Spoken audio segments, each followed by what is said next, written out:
Hi, everyone. This is Anne. We have a bunch of upcoming episodes that we need your questions for, specifically about baseball culture, about running a small creative business in a way that's like sustainable and doesn't make you want to quit doing the thing that you love. And then we're doing another episode that's all about like different ways of hanging out and like thinking through like why does hanging out sometimes feel satisfying or unsatisfying or like what makes it difficult, all that sort of thing. We're also working on an episode with Jen Hatmaker about starting over in midlife, so you can take that in any direction that you want. And then we're also talking to Leigh Bardugo about whatever.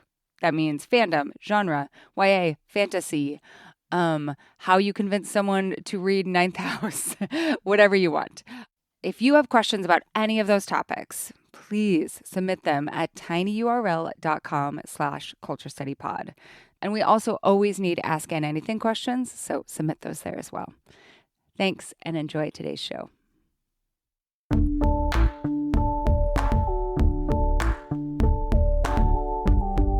This is the Culture Study Podcast, and I'm Anne Helen Peterson. And I'm Sam Sanders. I was just informed that this is my 4th time on this show. Yeah. You're a main character. You're a main character. Next time, do I get a tuxedo jacket? SNL style? Yes. And what are you hosting right now? Oh, girl, what am I not? I host 2 shows right now. I host an entertainment talk show called The Sam Sanders Show. I produce it in conjunction with KCRW, the coolest radio station in the world. We publish episodes every Friday. You can find them in podcast feeds. You can find them on YouTube. And you can find them over the weekends on a few dozen public radio stations across the country. Yeah, you're syndicated, bitch. We're trying. Old school, baby. Syndication. It's amazing. Yeah. So we're going to start out. Can I plug the second show really quick, too? Oh, yes, of course. But y'all know about that one. Vibe Check. It's been around for years. It's the OG. I host it with my dear friends, Zach Stafford and Saeed Jones. It's your favorite group chat come to life. It's just a kiki. But these days, we spend a lot of time talking shit about Donald Trump and Elon Musk. Zach was just on the show to talk about Katy Perry. And I wish I could have been a fly on that wall. So good. So you grew up in San Antonio whole life? Pretty much. I didn't leave until I was 23. Yeah. So I spent my young years in a town called Seguin, Texas. It's about half an hour outside of San Antonio. It's known as the pecan capital of the world.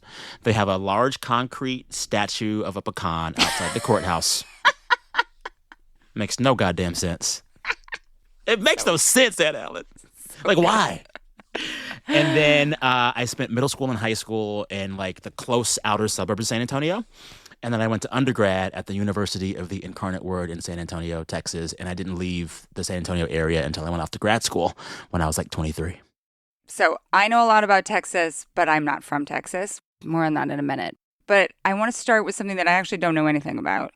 Okay. But supposedly you know something about. Uh-oh. And that's the chopped barbecue sandwich at Bill Miller. Yeah. Okay, what makes it Texan? And just tell us about it.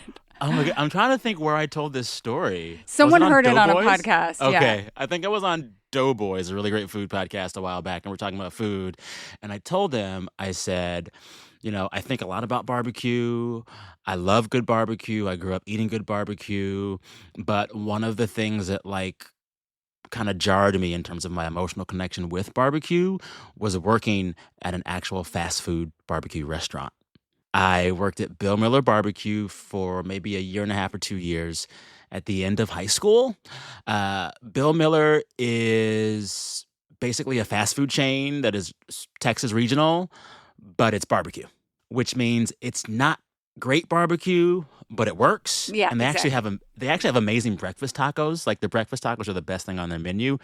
However, when I worked there, I had an experience with chopped beef sandwiches that made me never want to eat chopped beef sandwiches again unless I see it happen. Like, I see the whole process. I will tell you why, Aunt Helen. Tell me. Oh, good. Yeah, tell me. So when I worked there, my job was kind of 3 things. I bussed the tables, I washed the dishes, and I fried the chicken. That's how they start you in the back. And I Yeah. still am like, why is the person bussing the tables also frying the chicken? That seems not the best. Well, they don't. No one else wants to smell like the fried chicken for the rest of their True. day. That's probably why. Yeah, go True. ahead. My skin was so oily. It was wild.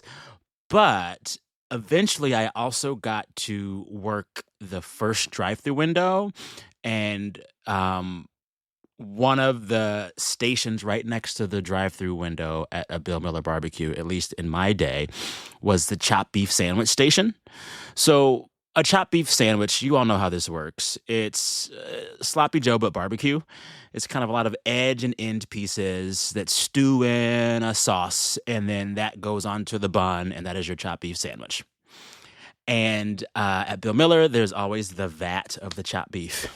It's like an oily meat stew, which, whatever, that's what you're doing.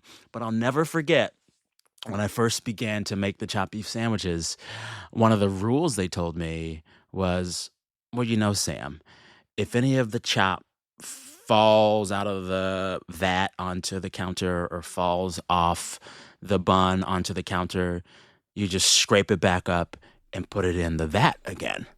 Oh, yeah. Everyone's touching that counter. Ever since I knew that, I have not eaten a chopped beef sandwich since then.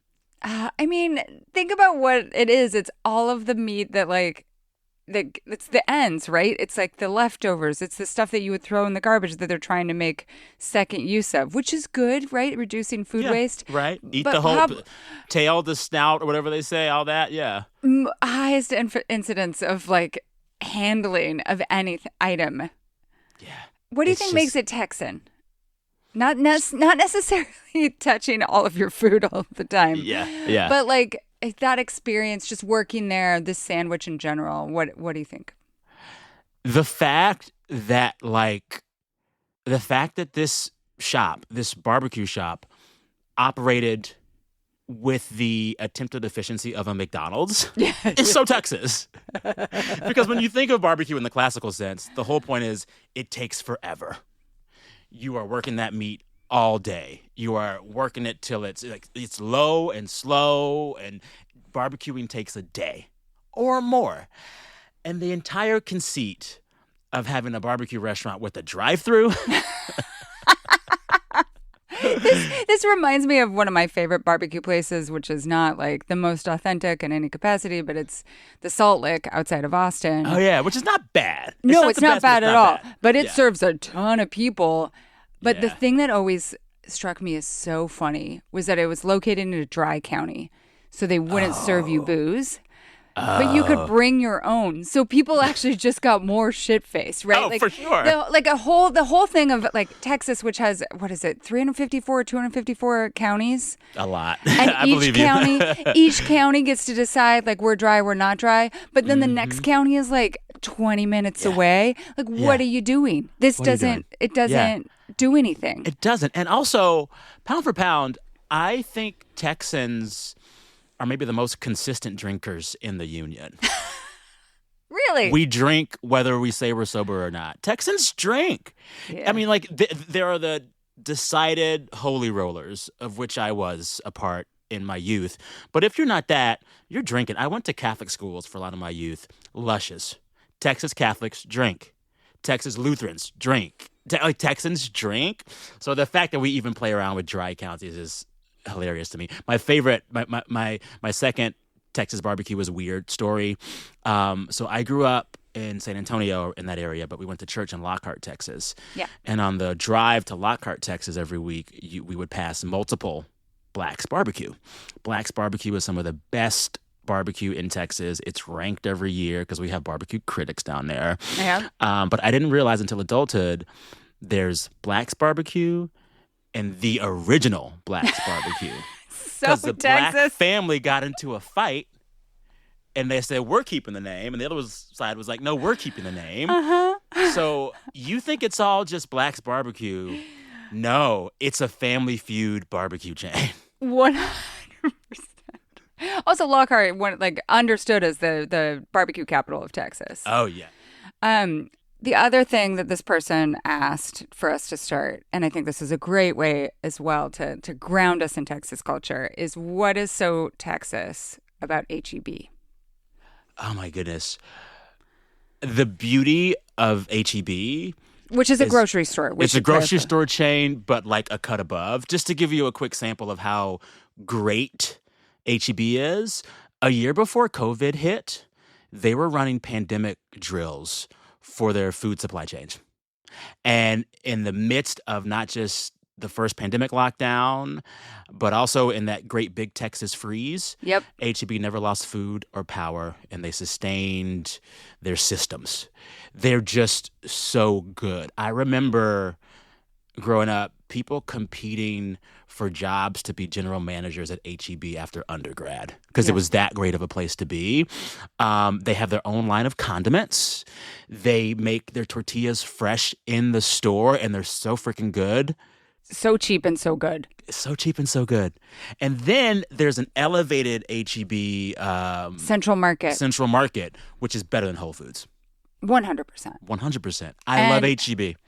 And the HEB also, whenever there's disaster, like hurricane relief, like they just show up with these giant trucks. And we'll link to some articles that have been written about like how they conceive of aid, and it's specifically about Texas aid and like helping other people. Also, the last name of like part of the reason it's called HEB is that the last name is Howard E. Butts. Butt. But here's the thing that I think really, like, here's why HEB is quintessentially Texas. It is more than anything above politics. It is nonpartisan. Yeah, it is so nonpartisan. Republicans love it. Democrats love it. And they make it a point to always stay out of it. And I think, like, at its core, when I think about the parts of Texas that are the deepest within me, it is actually, quote unquote, normal Texans not caring about your politics if the thing that we're doing is towards a common goal and if it's good shit. Yeah. I see it all the time when I go home to see my family and friends, and they're at the football games or they're at the Christmas plays. I walk in these rooms and I don't know who's a Trumper, and no one's trying to figure it out. And I'm not saying that's good or that's bad. I'm saying it is such a different emotional experience than being in Los Angeles. That's very true. Like, no matter where you go, and I think this is particular. Okay, let me backtrack. It's not no matter where you go. If you are in a more urban area or suburban area, it is not as easy as you think it is to predict the politics of the people. Truly. Like, all of the cliches you think about what a Republican or Democrat looks like, if you are in a major Texas city, San Antonio, Austin, Houston, Dallas, even El Paso, you don't know. You don't know. And it used to perplex me. And now it's like whenever I go home, I know that, like, I'm just in the sauce. I'm in the sauce. And hopefully and thankfully and usually Texas hospitality keeps it from ever being conflict. But yeah, you just don't know. Like, there are certain pockets of Texas where the loudest Republicans are brown-skinned Latino people. And it's like, okay, we all want to eat some good food. I'm not talking to you about that. Yeah. We're eating, you know? Yeah. I went to grad school at University of Texas at Austin. Yes. I got my PhD there. So I was there for 4 years. UT was a different place back then. It was. This was 2006 through 2011. So a real time of transition for Austin. There was evidence of, like, Austin still being weird, but it was far from, like, the Austin of Richard Linklater films. But then I really didn't know much about Texas even being there because I was working all the time and I was so poor that, like, I went to San Antonio once. Right? Like, I went to Dallas once and I was like, this is weird. I don't like this. But I went back and did so much reporting in the state of Texas after Trump's election for many, many different reasons. I did several different stories. But the one that really brought me all over the place is I followed Beto O'Rourke around on the campaign trail. Several times. So one time I was there for 2 weeks, and really, like, this was when he was visiting every single county. He was, like, driving himself, right? Yes. Was he in the truck? Like, he was in a truck. Yeah, he and was like, in the truck. And he had his family with him sometimes, another, campaign manager who was like 20, other people along for the ride. But, like, it was all over the place. And I loved it. Like, I love, like, figuring out, like, oh, what's San Angelo like? What's Del Rio like? Like, We used to go to tiny-ass little church towns. convention in Del Rio. It's a great town. It really is. interesting. The It politics is. there are fascinating. Yeah. Right on the Mexican border. Like, Abilene, fascinating Yep. town. Yep. There, like, I just spent a lot of, and then I came back several times before the election that he lost by however many points. Not a ton, like smaller. You know, Yeah. there was hope that maybe that he would Yeah. actually pull it off. But so that is when I learned a lot and talked to a ton. Like, I probably had hour-long conversations with at least 200 Texans, because before I would go to whatever event that he was putting on, I would find two people in that area Yeah. through various connections, through Twitter, Yeah. whatever, to like Yeah. sit down and have coffee with. And I like, my question would be more like, okay, tell me about this place. I Right? love Like, that. what's the history? How have the political lines changed? That sort of thing. And we'll get Yeah. more into this when we talk about whether or not Texas is Southern or not. But Yeah. the whole, like, the shift from like old white Anglo Democrats who are more like Dixiecrats, right? Like, right? Like, maybe Yeah. just have forgotten that they should probably be Republicans and still Yeah. like cling to that Democrat like understanding. And then on to like, and all the conversations about voting, blah, blah, blah. Like, there's just so much there. And I love the state. It is so much yeah. more than most people understand. But before we keep going, we're going to take a quick break.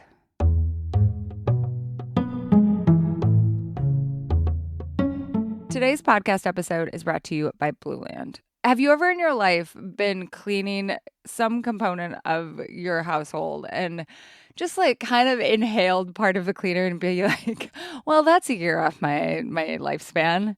This happens to me a lot when I'm cleaning the bathroom, and I've gotten very good at opening all of the windows and making sure that there's like every fan on as high as I can get, and covering my mouth when I spray the shower with the really toxic stuff. But here's the thing, it doesn't have to be that way. Since I've started using a bunch of Blue Lens products, I don't feel like I'm cutting time off of my lifespan every time that I try to clean the toilet.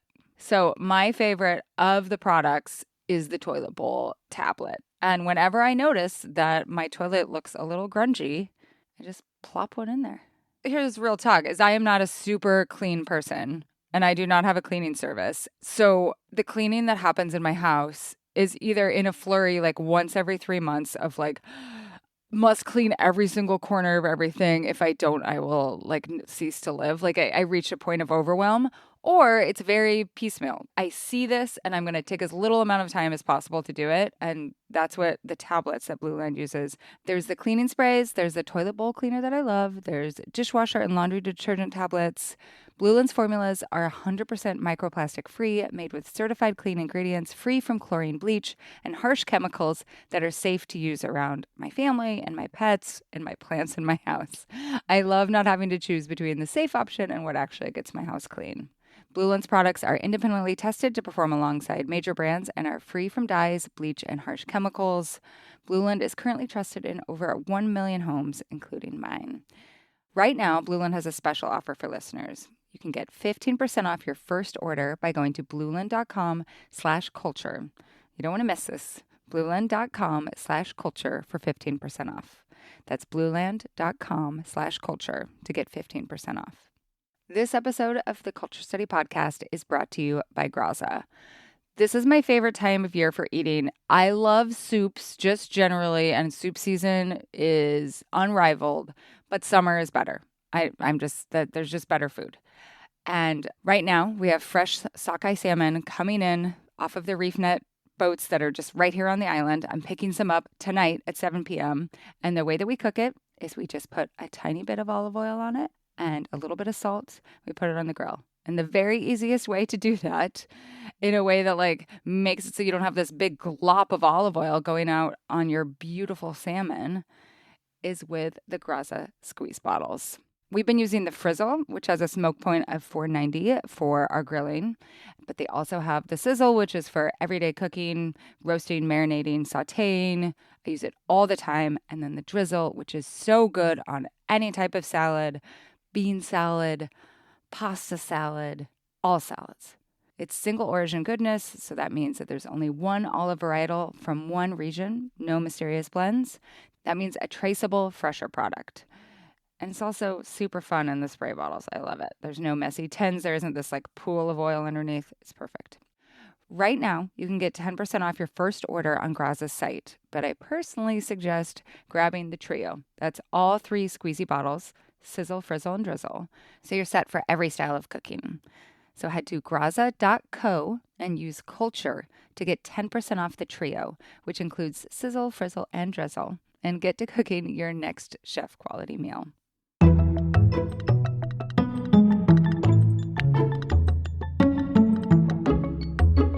It is the most interesting state, I think, in the country. I think so, too.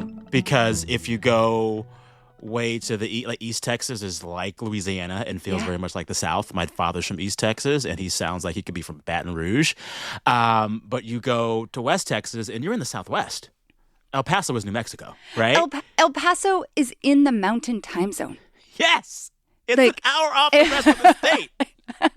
People don't understand. And it looks like you're in New Mexico. Exactly. It really does. Yeah. And it's 8 hours side to side from Texas. 8 hours just to drive across Texas. And, you know, you mentioned Del Rio. You mentioned El Paso. I grew up in San Antonio. These are also cities and urban areas that are majority minority. A lot of these cities are mostly Latino people, which means that in the Latino population of these cities, you have Latino Republicans and Latino Democrats. And people on the coast cannot fathom that. Like, what do you mean the Latinos don't vote as a bloc? And it's like, it's not the Latinos here. It's just people. It's from people. So many generations of people coming, or people who have been there their entire lives because they've never been displaced. Like, yes. This is the thing. It's like there's so much flattening of quote unquote Latinos outside of Texas. And then you get to Texas and you realize it is the most unflat population you'll ever encounter. Yeah. So I'm so glad that we actually got here naturally. We were going to read some questions that were basically saying, like, how can you talk about Texas culture? It's like 8 cultures in one. Yeah. True. Yeah. Maybe we can. So we talked about East Texas. Mm-hmm. That's definitely a culture there. I think Houston's kind of separate from like that Texarkana. Yeah. Houston is just like megalopolis. Yeah. Houston is city of Babylon. But an incredibly diverse place. It is more diverse than New York City.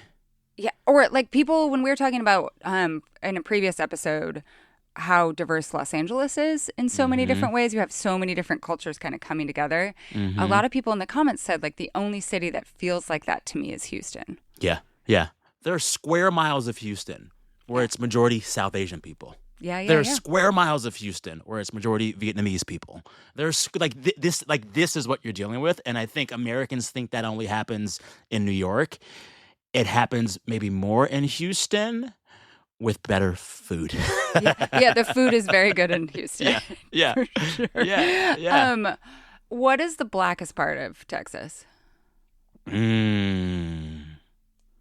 In San Antonio, I remember growing up, the black population in San Antonio was maybe like 8 to 10%. Yeah.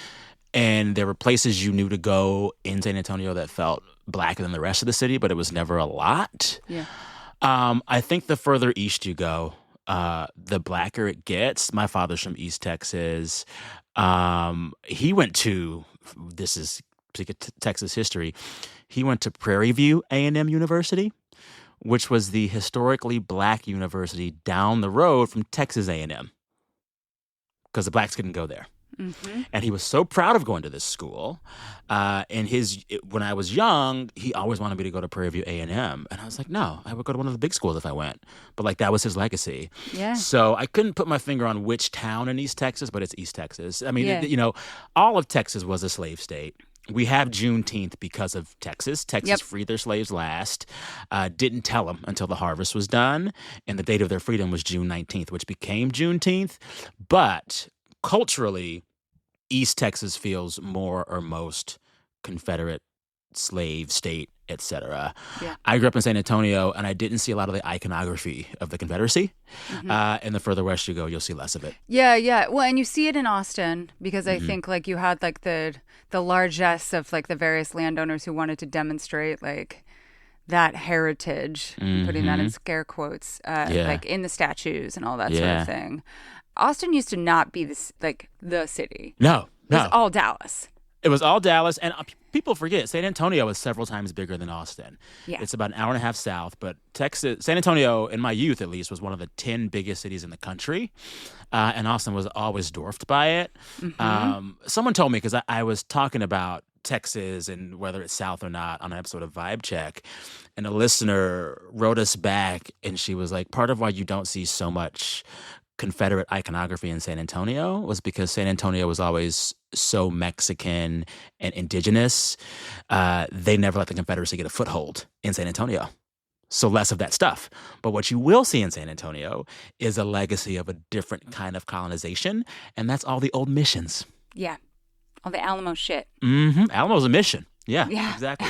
Yeah. And like most people don't know, or maybe they don't if they're not from Texas, I guess, like there's this whole river walk. Like there's Yeah. like part of San Antonio that's like it could be New Orleans in my head. Oh, totally. Do you know what I Totally. mean? Like that downtown is very like this Oh, is yeah. where the tourists go. Like So the Riverwalk, for those who don't know, it used to be irrigation channels that ran all through old San Antonio. I want to say they were put in place not by white settlers, but by people that are indigenous, but check me on that.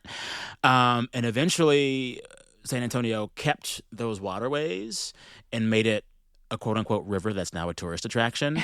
and like a lot of rivers in Texas, it's just like brown and sludgy. Yeah. Yeah, and it's only like 3 feet deep. Yeah.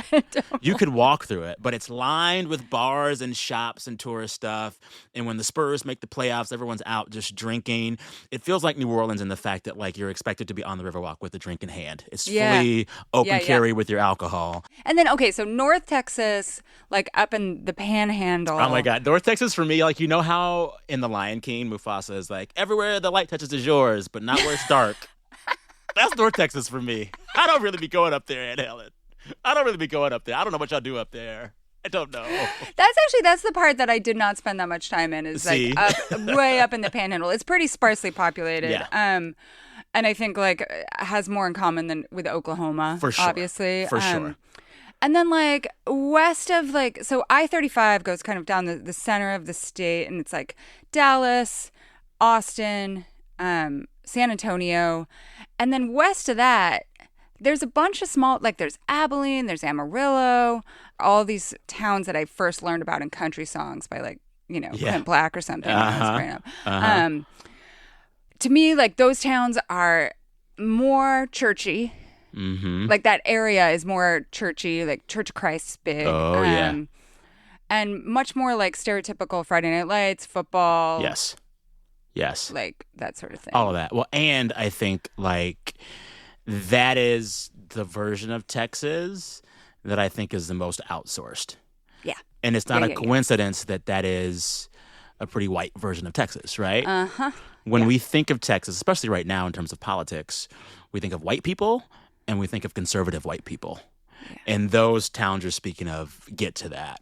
But what's so interesting to me is the ways in which right now the most dominant conservative faction in Texas is conservative Latinos, not conservative white people. Yeah. You know? Yeah. But yeah, we've definitely outsourced the most, like the image of all of Texas as Friday Night Lights. Yeah. When I encountered a lot of that kind of like, that, I don't even want to say schism. It's just like a political difference in the Latino voting bloc in places like Corpus Christi. Oh, yeah. Where there was a lot of conversation at the rallies that I went to about like, okay, how do we appeal? Like, how do we convince older Latinos or more conservative Latinos that like to vote in this interest, like to vote for Democrats and that sort of thing? Oh, yeah. Well, and I mean, so much of the conversation was, and I remember hearing these words like, well, I came here the right way. My family came here the right way. Or my family was here first for hundreds of years. And my story is not the same story as the immigrants who might be punished right now. And they're not my concern, you know?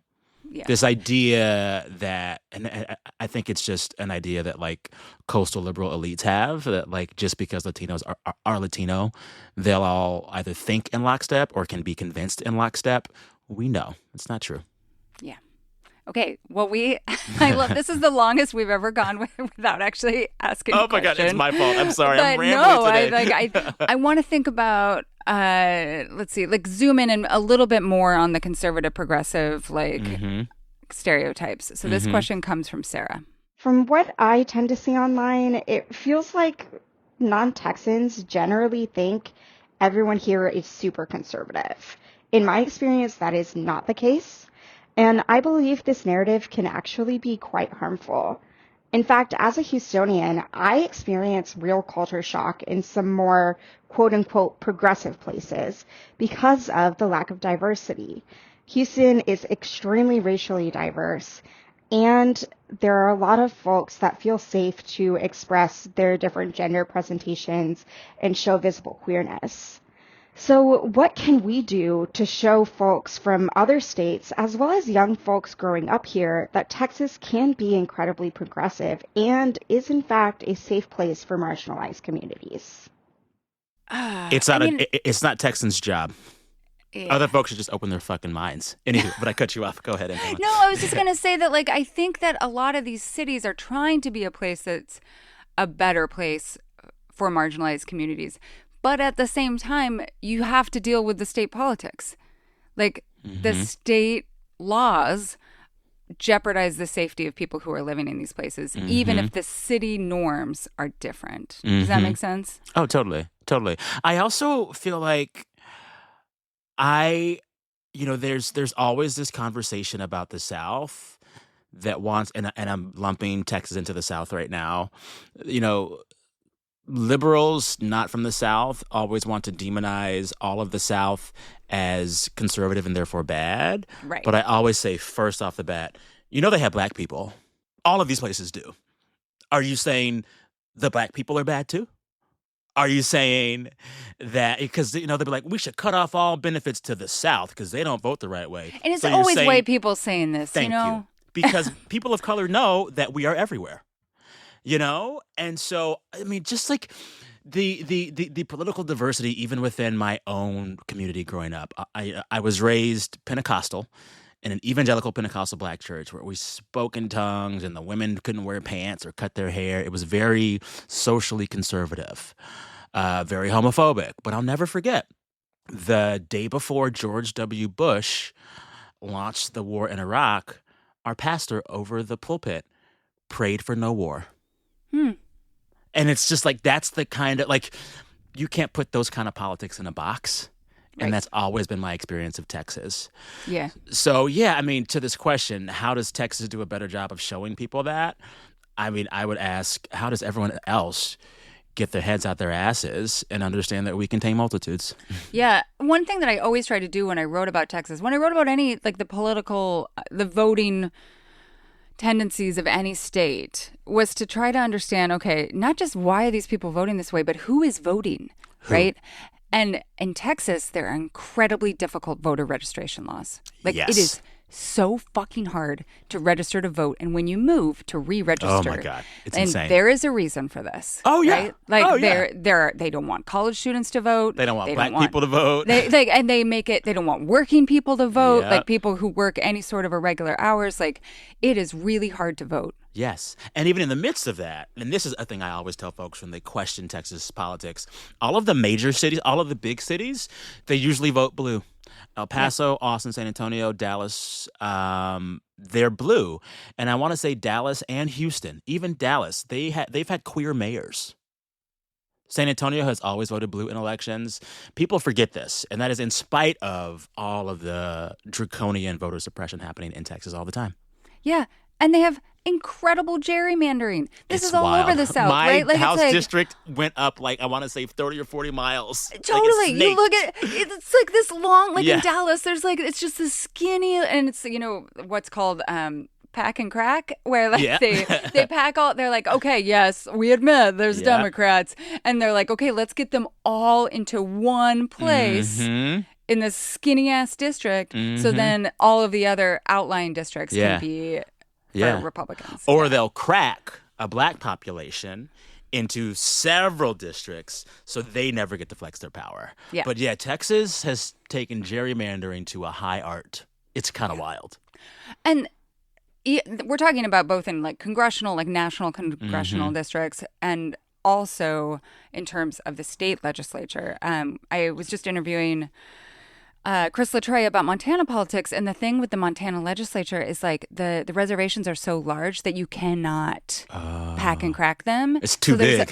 There's a legitimate native caucus in the Montana legislature because like there are a lot of tribes and there are a lot of reservations, and so they're going like each of those tribes and the districts that pull mostly from those reservations are going to have representatives no matter what. And there's enough of them that they can like make their voices heard. And that, like, Texas. Yeah. But this is, I mean, it's so wild. I get home a lot still, and I'll talk to friends that are there about the state of the politics. And everyone right now is just like, when is Greg Abbott going to leave? Feels like he's been around forever. No one likes Greg Abbott. No one likes the Greg, like nobody. Even, Trumpers don't even like Greg Abbott. Yeah. And he is, people don't talk about it enough, but he was right up there with Ron DeSantis in terms of like the governors that wanted to run for president who were just doing everything crazy to try to like beef up their bona fides with the far right. He just recently made all of Texas a voucher state for education. I mean, it's going to change things big time. Just a funny, crazy story about Abbott and his foolishness. A dear friend of mine, she works for the state government. She helps process benefits and such. She works in Austin in an office building. They all went remote during pandemic, and they all stayed remote. And it was working for everybody. But a few months ago, Greg Abbott was like, all state employees must go back to work. And everyone's like, what the hell? And I was following up with my friend after this order because she was like, I don't know what to do. I take care of my toddler at home while I'm working, and now I got to pay for childcare. The math's not mathing. How am I making this work? So I check in with her and I say, hey, what happened with that? She said, Sam, we thought we had to go back to work, but they realized that they had leased out the parking lot during the work from home era. So can't nobody park at the office, so we don't have to go. Well, and also, if you can't drive to the office in Texas, you ain't going. You're not going. Especially in Austin, they're trying, but like the way that city is not built for public transit, or it used to be when they had streetcars, but the way that they have dismantled that public transit and how difficult it is to try to like re-engage that infrastructure. It's wild. And the traffic on I-35 is unlike. I mean, what do you like? You live in LA. Is it worse on I-35 in Texas? It is, because in LA, everyone tells you you could be 1,000 miles away and someone's yelling at you, LA traffic, beware. So you walk in girded for battle. Yeah. No one tells you when you get to Austin that the traffic is that bad. All they tell you is, we got live music and barbecue, baby. Come on down. And then you end up on the Texas 405, and you're like, what the fuck? I mean, it's horrible. It's horrible. Totally. You're like, oh, I thought that it was just like a quick little drive over to Waco. And they're like 4 hours later. Yeah. I used to make the drive a lot from Austin to San Antonio. When I was a kid in like high school and college, you could always do it in less than 90 minutes, a little over an hour. Now you have to give yourself 2 hours at least. What an opportunity for an incredible train just to go down. You know, there's been drama about I-35. that. They've been trying to do it for a while, and it keeps getting blocked by various lobbies. But everyone in South Texas is just like, give us a train. God. Run it right next to the highway. You got the track already. Anywho, now I'm yelling. I know. I want the train.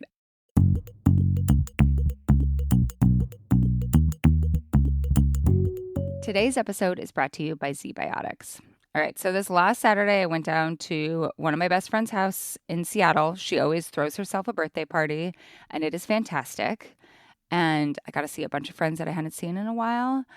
and her husband is like a consummate host, so is just always offering you alcohol. And I knew beforehand, before I had one of his very good margaritas, that I needed to take some pre-alcohol because I am 44 years old and I can't have more than one drink and not feel it in the morning. So pre-alcohol is a surefire way to wake up feeling fresh after drinks with friends on your other friend's 44th birthday.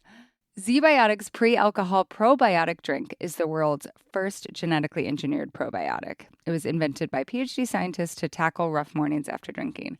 And here's how it works. When you drink, alcohol gets converted into a toxic byproduct in the gut. It's the buildup of this byproduct, not dehydration, as I thought forever, that's to blame for rough days after drinking. Pre-alcohol produces an enzyme to break this byproduct down.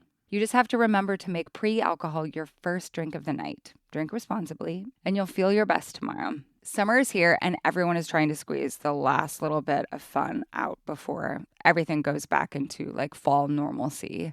So whether you are drinking at your friend's 44th birthday or just having a glass of wine at the end of your day, don't forget your ZBiotics pre-alcohol. Drink one before drinking and wake up feeling great and ready to take on the next day and all that summer has to offer. Go to zbiotics.com/culture study to learn more and get 15% off your first order when you use culture study at checkout. ZBiotics is backed with a 100% money-back guarantee, so if you're unsatisfied for any reason, they'll refund your money, no questions asked. Remember to head to zbiotics.com/culture study and use code culture study at checkout for 15% off. Today's episode is brought to you by Beam. Melody. Yes. What have you caught yourself thinking about as you're trying to fall asleep and or in the middle of the night when you wake up recently? Oh, well, falling asleep, I'm usually just rehashing all of the TikToks that I just watched in my pre-bedtime ritual. Yeah. If I wake up in the middle of the night, it is everything that I've ever worried about since the beginning of time. Yeah, probably along since age with, 7, probably. Yeah, like that, whenever my memory first starts, I'm reliving that weird thing I said to somebody, thinking about everything that I need to do both tomorrow and for the rest of my life. Yeah. I think a lot of us have that experience. Sometimes you need something that really helps you wind down and helps you wind down from your TikTok.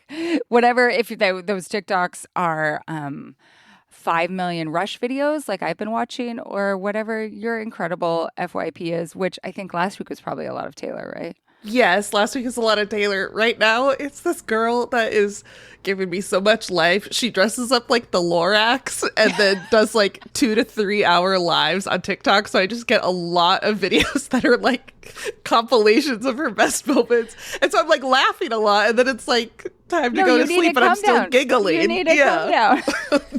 I'll send you one. Dream is an all-natural sleep blend with science-backed ingredients designed to help you fall asleep and stay asleep and wake up refreshed. And unlike other sleep aids, there's no next day grogginess, just real deep sleep that helps you actually feel good in the morning. Since adding Dream to my routine, and Melody's going to try this out soon, I'm sleeping through the night without tossing and turning, and I wake up actually refreshed, not groggy, not exhausted, just ready to take on the day. And I'm not the only one. Beam has improved over 17.5 million nights of sleep, and 92% of users surveyed reported better sleep and waking up refreshed. Plus, for a limited time, Beam is giving my listeners their best offer yet, up to 40% off. Try their best-selling Dream Powder and get up to 40% off for a limited time. Go to shopbeam.com/culture and use code CULTURE at checkout. That's shopbeam.com/culture and use code CULTURE for up to 40% off.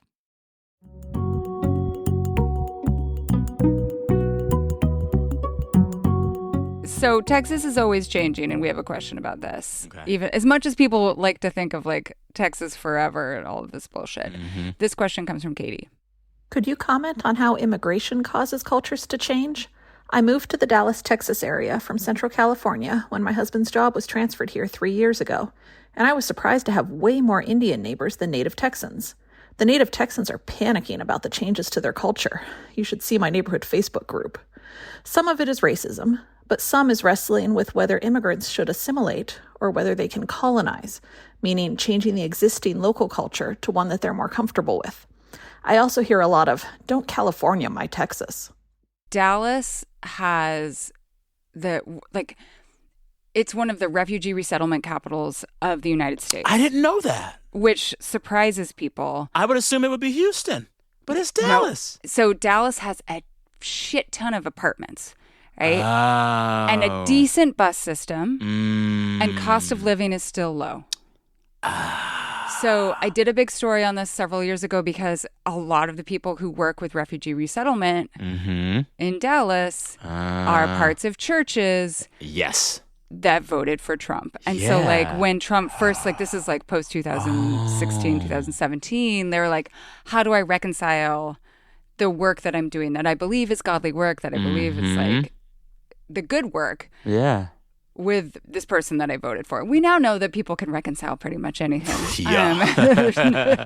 But I learned so much about why and how Dallas and Texas in general became such a site of refugee resettlement, but then also immigration too. There's jobs there. And this is of course a tension I think within conservative and liberal politics, is that in these red states, because there is less regulation, there's more housing. And there's everyone is working in Texas. This is the thing. This is I'm so glad you bring this up. I have so many people close to me in my family. My brother, actually, he's been splitting his time between Texas and Anaheim, California, for family reasons. He has kids in both places. And we vote Democrat. We know how this goes. He complains to me so much about all these protocols and union bullshit and this and this and that in California. And I'm like, I hear you. It's real. And this is the irony of Texas. Sometimes the folks who enjoy the lack of regulation the most in that place are people on the lower end of the earning spectrum and people of color. Because you can show up and you can get a job right away, and you can work. Yeah, it's this real hard tension, right? Because it's you can work, but then also because it's a right to work state, they can fire you. You have no power as you work, and you're not right? getting benefits, but you can work. No, right? You can and so it's the immediate gratification, for lack of a better word, of at least you can fucking work, at least there's jobs, at least there's housing, at least I'm not sleeping in my car. But also, there's no negotiating power. None. I don't make a living wage, or I barely make a living wage. You know, it's a real tension. Yeah. Well, this is a roundabout way of talking about this question, which is okay, so you make your state a place where people want to move to. You can't control who moves there. And you can't control where they live. You can't control where they live. My favorite What the Fuck Texas story right now, a dear friend of mine from childhood now lives in Kyle, Texas. This is a suburb of Austin. Kyle is full of new development, miles and miles of housing, because it's just wide open space. But there was a recent Wall Street Journal article, maybe a year old, that basically says suburbs like Kyle, they're one, getting way too hot, way too fast, and two, they don't have enough water. No water. They're stealing water from other counties. Stealing's a harsh word for it, but you get it. But the parts of Texas that are growing the fastest are the least ready to sustain the growth. Yeah. Kyle is still growing and they're already out of water. Yeah. It gets to 115 degrees there in the summer, and the homeowners are still watering their lawns. It's wild. This very different story, but also kind of along the same lines. I just heard a story about outside of Dallas as well, a Muslim community center. It started as a community center. They were we have so many people who, they want to have all of the services that the Muslim people in our community use. They want them centralized, right? They want the butcher and all, everything, just kind of centralized, right? Yeah. And what if we did a planned community where we had all this stuff? We had a mosque, but we also had all of the other things, clothing shops, spice shops, places where our kids go, all that sort of thing. Yeah. And then we and everything could you can hear the call to prayer. It's just oriented around this. Yeah. This is just a conversation about something that they want to start having conversations with developers about. And there has already been Republicans who are oh, I'm sure. Sharia law is coming. As soon as you start to mention it, I begin to think of the Tulsa Race Massacre. Right. I was like, oh, these white folks would burn it down. Right. Because it's just such well, and it's this tension between assimilation, like, oh, okay, anyone can move here, but also you have to behave like us. Yeah, and maybe join our religion, start to dress like us, learn the King's English or Texas English. But as soon as folks come here and say, this wide open space full of possibility, can we carve out our own corner? Oh, hell no. Oh, hell no. Yeah, I also saw that in some of the efforts, the refugee resettlement efforts, like there were some that were very much like, oh, you're coming from Iran and Iraq and Afghanistan, and let's preach about Jesus' love. Like, we want to help you. We want to get you a new set of dresser. Like, we want to get you a new bed. We want to, teach you how to drive a car in the United States, get your driver's license, and also come to church with us. Yeah. But the most of them, and this is at least the people who would talk to me as a reporter, were not doing that. Okay. Good. They were like, that's not my mission. Yeah. Yeah. Even if I'm a Christian. Yeah. Like, that's not my work. Yeah. It's so interesting hearing you talk about how the focus of assisting folks in need in Texas, a lot of times the focus is like thinking about conversion and religion. Yeah. I find that a lot of the energy around the way Angelenos in LA and Southern California think about helping the people most in need, it is driven by Southern California's religion, which is housing value. Wow, yeah. Good liberals in Los Angeles want to help the homeless until it affects their property value. Mm-hmm.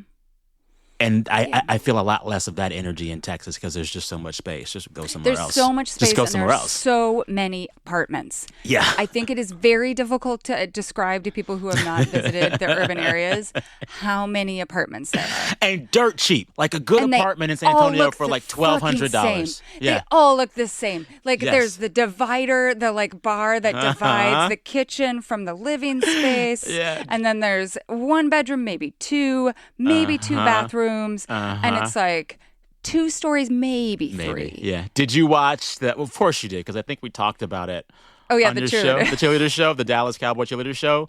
A lot of those women live in the Texas apartment cliche. Yes. There's always a pool, though. Yeah, over the pool. Yeah. Oh, my God. I'm visualizing this. Yeah. Okay, Melody's going to read the next question. It comes from Rayanne, Okay. and I really want your reaction to this. I'm from Texas and have lived here my whole life, but I never really care for Texas culture or feel like a Texan until I leave Texas or I meet someone who is new to Texas and doesn't know the cultural foundations. It's like I am suddenly overcome with the need to evangelize for Buc-ee's and explain what happened at the Alamo, or that we do in fact have a state pledge that is said every morning in public school. I don't even care about any of these things, but I notice this pattern of behavior constantly from myself and other people too. I'm sure this happens for other areas or identities, but what is going on? Okay, Sam, do you experience this? I do. And I find that innate need to defend Texas is a direct response to liberal condescension. That's so real. Right? That's so real, because that's how I feel about Idaho. Although most of the time I do still now talk shit about Idaho. But it is like you want to like recuperate it somehow. Yeah. Yeah. And you want to let people know that like everything is there. Yeah, I always tell folks, Texas is so wildly diverse that it gave you George W. Bush and Beyonce. Yeah. Texas did that, right? Yes. And I think that, most of my life in Texas now and the friends and family I have there, they're people of color. So my usual experience of Texas whenever I'm home is like not the white Friday Night Lights version that these folks shitting on Texas are thinking in their minds. So first I tell them that. But then I tell them, I'm like, part of why Black folks, brown folks, white folks, everybody can find a bit of Texas to love because I think the two big themes of Texas culture, and it's been this way since the start, are that in Texas, we fully believe in the idea of bigness and of freedom. Mm-hmm. You think about, so this listener mentioned Buc-ee's. The whole point of Buc-ee's is that it's massive. It is a gas station as big as 2 Costco's. It's bigger there. And everyone likes bigger. It's fun. no matter what color you are or what your politics are. And, liberals want a big backyard too, right? You have the promise of bigness in Texas. And then two, and this was in the state's DNA, before Texas was a state, it was its own country for a while. Right. Texas has the promise of freedom. And I think for a lot of folks who love Texas, you have the freedom to expand as you want. You have the freedom to build where you want. And you kind of have the freedom of the state's bigness that just makes me, I feel so much more independent when I'm in Texas than when I'm in LA. Yeah, and there's also this feeling of like I actually don't think people complain about, the only people I hear who complain about the traffic are like almost always like liberals from out of state, Exactly. like me, right? It's like, yeah, we in Houston, we made it so that like there would be no regulations and we could sprawl all over the place. And now we're going to fucking deal with it. Yeah, we did this. And you know what? It's like in the midst of the bigness and the vastness and the sprawl, Houston feels like an incredibly free city because everything is happening, everything, everywhere, all at once. I'm always drawn back to these feelings of largesse when I'm in Texas, and that for me is the cultural core of Texas. That is actually a feeling everyone enjoys in some capacity. And I do think that's why some of like the new urge amongst like this current crop of conservatives. I'm not talking about George W. Bush. I'm talking more about like the Abbots. like kind of Christian fundamentalists. Like people who believe more in the theocratic understanding of like, we shouldn't teach evolution in even our textbooks kind of thing. Like that seems counter freedom. It's very counter freedom, and I think the way our coverage of politics and Texas politics works, we do a disservice to all Texans because we act like there are more of those theocrats than there really are. Right. That's the problem. They are incredibly overrepresented in the political landscape because of the way that they have assured that they will remain overrepresented. Exactly. Right? Yeah. Like, I think people outside of Texas would think that a majority of Texan voters are Christian nationalists. But in fact, a small minority of Texas voters are Christian nationalists. Yeah. Okay, this makes sense to me, and also makes sense why I sometimes defend Idaho. Right. We're going to go to our last question before the AAA segment, and this is about something minor but baffling, but I know you know about. Uh-oh. This comes from Allison. Okay. I briefly worked at a Texas high school while completing grad school in Texas, and I was unprepared for the size and work that goes into homecoming mums, which as a native Midwesterner, I'd never heard of or seen before. When I showed pictures of them to other non-Texans, they almost always have never seen them before either. How did homecoming mom culture start and turn into such massive personalized flair? Homecoming mums are like, you don't know. You just do gotta not Google. know. I can't even describe it. You gotta Google. So here's my experience with homecoming moms. So I went to 2 public high schools in the San Antonio, Texas area. First, Judson High School for 2 years, 5A state champs, many, many years. Go Rockets, go. And I transferred when my parents moved for a bigger house to Samuel Clemens High School, also a 5A high school, not as good in football. But my senior year, I was elected band president. Took it very seriously.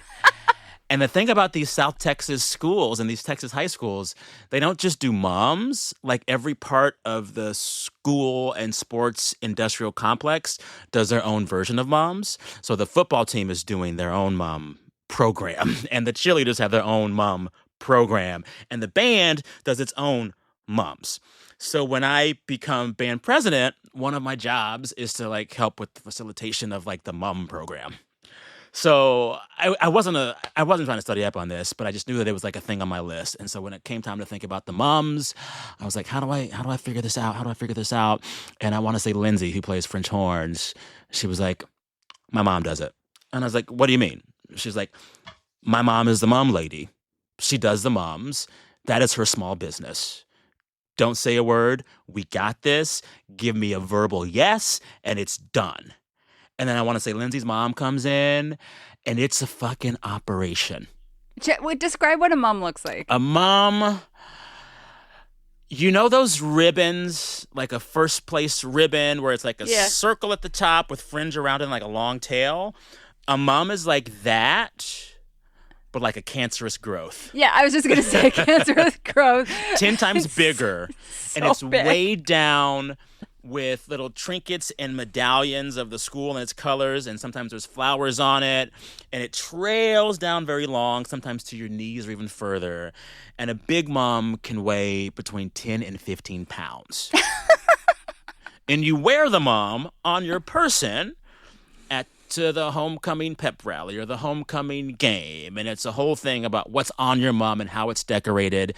And a lot of times you want your mom to kind of be in the same spiritual mom family as the other athletes or band nerds. So you all make the moms and organize them together. But it's a like whole thematically thing. linked. Thematically linked moms. Yeah. And I'm trying to think, for those who don't know mom culture, it's up there with like, how do you figure out your prom dress? Yeah. Yeah, It's up so there.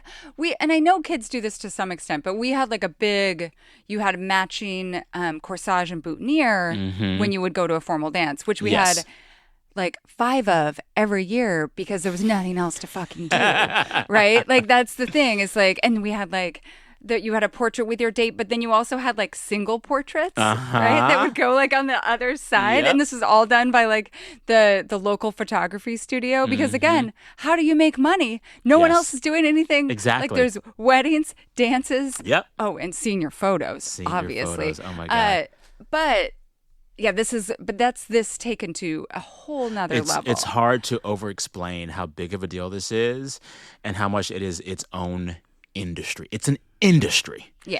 Every small town that's doing moms, they got mom ladies.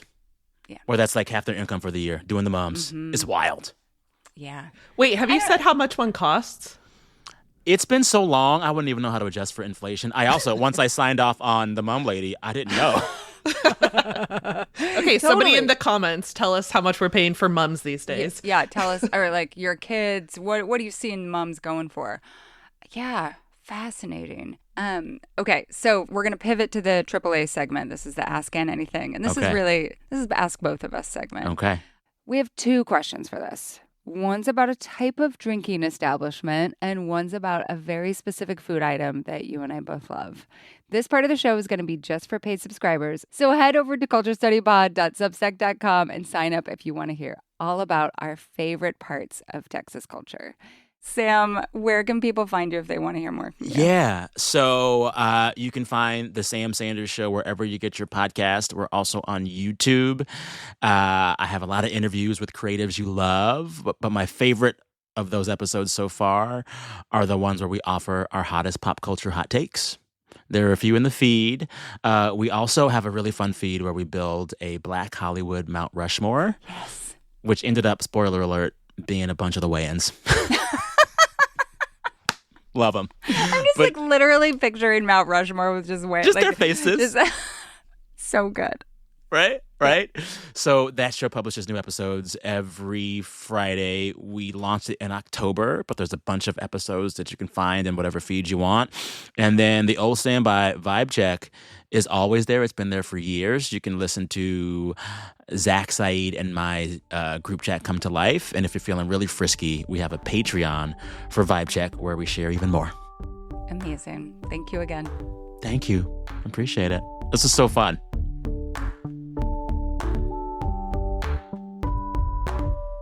Thank you so much for listening to the Culture Study Podcast. Be sure to subscribe wherever you get your podcasts. We have so many great episodes in the works, and I promise you don't want to miss any of them. If you want to suggest a topic, ask a question about the culture that surrounds you, or submit a question for our subscriber-only advice time segment, check the show notes for a link to our Substack. If you want to support the show and get bonus content, head to culturestudypod.substack.com. The Culture Study Podcast is produced by me, Anne Helen Peterson, and Melody Rowell. Our music is by Poddington Bear. You can find me on Instagram at Anne Helen Peterson, Melody at Melodious47, and the show at Culture Study Pod. Thank you so much for your support.